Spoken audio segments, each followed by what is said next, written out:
ভাইয়া লাস্ট ওয়ার্কশপে একটানা কতক্ষণ কথা বললেন? মাঝখানে একটু গ্যাপ দিছিলাম কিন্তু প্রায় ৮ ঘন্টা। আপনি যদি এইভাবে বলতেন যে আপনি ওয়ার্কশপে আসেন, হ্যাঁ, তাইলে আপনার ব্যবসা বৃদ্ধি পাবে, হুম, নেটওয়ার্কিং বৃদ্ধি পাবে, হুম, সব হুম। বাদ দিয়ে কেন আপনার স্টোরি টেলিং, ব্র্যান্ডিং, কনটেন্ট নিয়ে কথা বলতে হবে কেন? আচ্ছা। এইটা কি আল্টিমেটলি আমার ইনকাম বাড়াবে, সেলস বাড়াবে? Okay, okay. Very good question.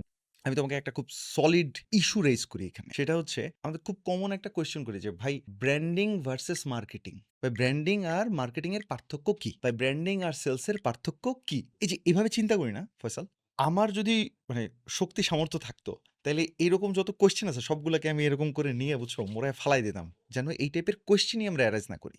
উল্টা তোমার কোয়েশ্চেন করা উচিত যে ব্র্যান্ডিং এবং মার্কেটিং এর সম্পর্কটা কি? নট পার্থক্য কি? ব্র্যান্ডিং এবং সেলসের সম্পর্কটা কি? যখন কোনো একটা ব্যবসাকে সেলস বা মার্কেটিং থেকে ব্র্যান্ডিংকে আলাদা করে এভাবে করে চিন্তা করা হচ্ছে, এর ফলে যেটা হচ্ছে ওই ব্যবসাটা দীর্ঘায়িত হচ্ছে না, সাস্টেনেবল হচ্ছে না, লং টার্মে বেটার একটা রেজাল্ট নিয়ে আসতে পারতেছে না। এই ওয়ার্কশপে মেইন উদ্দেশ্য ছিল ভাইয়া আমার সেলসও বাড়াবো, এটা বাড়াবো, ওইটা বাড়াবো, এই সবকিছু করব বাট থ্রু দ্য ওয়েপন যেগুলো সবচেয়ে পাওয়ারফুল তার নাম হচ্ছে ব্র্যান্ডিং। আর এটার সাথে লাগে স্টোরি টেলিং, লাগে কনটেন্ট। সেই জন্য এই সবচেয়ে পাওয়ারফুল জিনিসগুলো নিয়ে করছি। That's it.